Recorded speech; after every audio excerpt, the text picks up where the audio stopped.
Mais qu'est-ce qu'on est malchanceux cette saison, les amis. Nous, les Barcelonais, qu'est-ce qu'on est malchanceux cette saison. On dirait que c'est une malédiction qui nous poursuit cette saison, les amis, parce que c'est un truc que j'arrive pas à comprendre. À chaque moment important de la saison, il y a toujours un joueur important qui se blesse. Bien, comme vous pouvez le voir ici, les amis, c'est donc officiel. Rafinha, il est blessé et il sera donc absent pour environ 5 semaines. 5 semaines d'absence pour un mec comme Rafinha.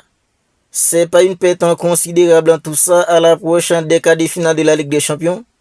Est-ce que vous vous rappelez en fait qu'il y a un moment de la saison où Hansi Flick il avait déjà tous les joueurs à sa disposition? Parce que les gars, moi je me rappelle pas. Parce qu'il y a toujours un joueur important qui est à l'infirmerie. Depuis le début de la saison jusqu'à maintenant les amis, à chaque moment important de la saison, il y a toujours un mec important qui est à l'infirmerie. Il y a un moment, c'est en fait dans le tour de la mine avec la pubalgie. À cause de la pubalgie, Lamine, il avait loupé en fait pas mal de matchs importants pour une équipe comme le Barça. Il y a des moments, il joue en fait avec des douleurs. Lorsque c'était pas le tour de Lamine, ben c'était le tour de Pedri. Lorsque le Barça avait pris une raclée contre une équipe en fait comme l'Atlético Madrid, demi-finale de la Copa, ben Pedri il était blessé.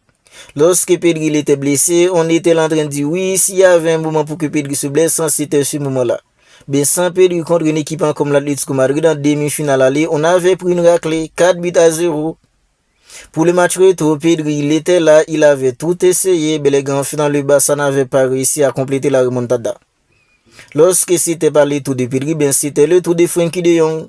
Parce que Frenkie, il vient de louper en fait dans les huitièmes de finale de la Ligue des Champions en raison de blessure. Et c'est la même chose pour Jules Koundé. La même chose pour Alejandro Balde. Tous ces joueurs ont loupé en fait dans les huitièmes de finale de la Ligue des Champions. Même si sans Frenkie, sans Balde, sans Jules Koundé, le Barça a tout de même réussi à se qualifier pour les quarts de finale. Mais on est tous d'accord que, avec l'absence de Frenkie, l'absence de Koundé et Alejandro Balde, ben c'était une équipe un peu réduite. On est tous d'accord là-dessus.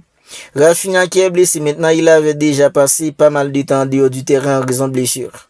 Maintenant on arrive en fait dans le moment le plus crucial de la saison. Là il y a en fait dans les quarts de finale de la Ligue des Champions qui s'est joué. Les demi-finales, bien c'est ce moment-là pour que Rafinha se blesse. Ben, c'est tout simplement une malédiction pour nous les amis parce que cette saison, Hansi Flick, il a jamais eu avoir tous ses joueurs à sa disposition. Il a jamais eu en fait avoir tous ses joueurs à sa disposition. Il y a toujours un mec important qui est à l'infirmerie. Et regardez les matchs qui va louper un mec comme Rafinha les amis. Rafinha il loupe le match contre une équipe comme l'Atlético Madrid en Liga. Avant même en fait dans le match contre l'Atlético Madrid en Liga, il va louper en fait dans la double confrontation des quarts de finale de la Ligue des Champions contre une équipe comme l'Atlético Madrid. C'est vraiment une perte considérable pour une équipe comme le Barça, la perte de Rafinha. Et les gars, il y a un truc en fait qui m'agace tout simplement parce qu'on dit que bien avant le match, Rafinha il était déjà sur traitement. Vous voyez la dinguerie? Rafinha en fait qui se sentait pas très bien, ben il était sur traitement malgré tout cela, il a joué 45 minutes. Il se fout de nous tout quoi, il se fout de nous quoi.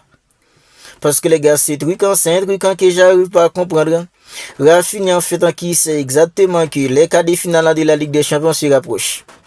Le moment le plus important de la saison. Il était déjà en fait en ce traitement. Malgré tout cela, il a accepté de jouer 45 minutes dans un foutu match amical. Carlo Ancelotti qui avait décidé de faire jouer Rafinha, ben il est tout simplement, je trouve pas le bon mot. Je trouve tout simplement pas le bon mot les amis. Il se fout de nous. Rafinha aussi les gars, en fait, lui aussi il m'agace. Toi t'es joueur professionnel, tu connais ton corps. Un match amical, c'est qu'un foutu match amical. Ton club aura besoin de toi pour les quarts de finale de la Ligue des Champions.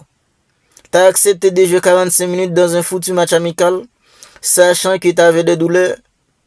Rafinha aussi, il est coupable. Ok, Ancelotti, il est coupable. Voilà les bons mots. Ancelotti, il est coupable. Mais Rafinha, il est aussi coupable qu'Ancelotti, les amis. Rafinha, il est aussi coupable que Carlo Ancelotti qui avait décidé en fait de le mettre sur la liste du match. Parce que les gars, Rafinha, s'il se sentait pas très bien depuis avant le match, pourquoi il avait pas dit en fait qu'il se sentait pas très bien en fait, ne le fait pas jouer? Pourquoi il a pas dit tout cela, les amis? Pourquoi il a accepté de jouer? Parce qu'on nous dit que depuis avant le match en Rafinha, en fait, il souffrait déjà. Depuis avant le match en Rafinha, il souffrait. Malgré tout cela, il a accepté de jouer 45 minutes. Oui, après 45 minutes, Rafinha, il s'y sentait pas très bien, on l'a remplacé. Ben, c'était déjà trop tard. Voici la déclaration de Carlo Ancelotti. Oui, Rafinha, il se sentait pas très bien, ben, on l'a remplacé à la mi-temps. Ben, c'était déjà trop tard. Il fallait pas jouer. Il fallait pas jouer une seule minute. Mais maintenant, c'est le Barça qui est dans la merde parce que Rafinha, il est blessé. Il va passer en fait en 5 semaines en dehors du terrain. Pendant que le Barça va se battre contre l'Atlético Madrid en quart de finale de la Ligue des Champions. Vous imaginez le Barça contre l'Atlético Madrid sans Rafinha? Ben, ce sera beaucoup plus compliqué maintenant sans Rafinha. Déjà avec Rafinha, ça allait être compliqué. Ben, sans lui maintenant, ce sera beaucoup plus compliqué. Parce que les gars, affronter l'Atlético Madrid en Liga, c'est une chose. Ben, les affronter en Ligue des Champions, c'en est une autre chose. J'ai des mauvais souvenirs contre une équipe comme l'Atlético Madrid en Ligue des Champions. Oui, on a tous des mauvais souvenirs contre une équipe comme l'Atlético Madrid en Ligue des Champions. Parce que les gars, lorsque l'Atlético Madrid était en train d'éliminer une équipe comme le Barça en quart de finale de la Ligue des Champions de 2016, moi j'étais là.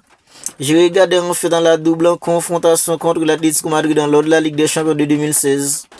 Le Barça venait de remporter la Ligue des Champions de 2015 avec les trios MSN, Messi, Neymar, Suarez.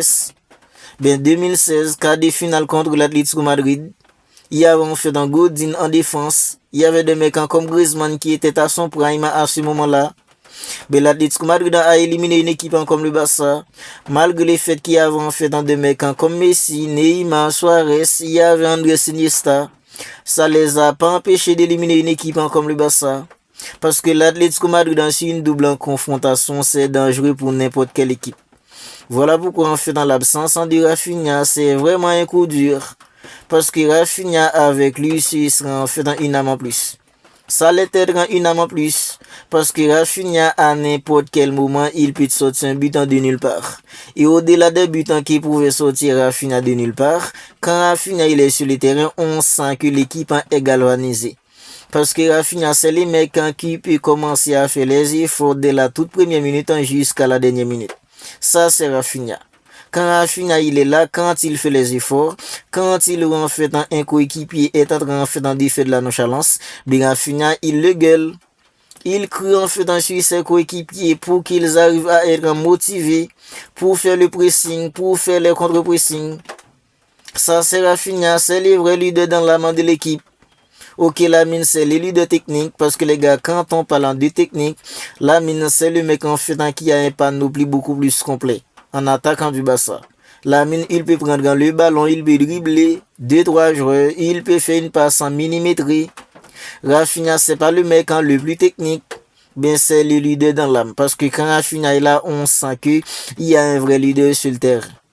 Maintenant, Rafinha, il est absent, bien sûr, ce sera un Barça réduit. Déjà avec Rafinha, ça allait être compliqué. Sans lui, ce sera beaucoup plus compliqué maintenant. On est tous d'accord là-dessus, les amis. Mais Rafinha, comme je disais tout à l'heure, il est coupable aussi. Parce que les gars, il se sentait pas très bien. Il y avait des jeunes, il ressentait des jeunes avant le match. Mais malgré tout cela, il avait décidé de jouer. Mais il a été remplacé parce que les gars, après dans la première mi-temps, Rafinha, on a découvert que Rafinha, il était blessé. Du coup, Rafinha, il sera absent pour 5 semaines. Ce sera 5 semaines en décours pour une équipe comme le Barça parce que les gars, on est dans le moment le plus important de la saison. C'est là, c'est en fait dans les quarts de finale de la Ligue des Champions, potentiel demi-finale. Et c'est le moment crucial où Rafinha, il est pas là.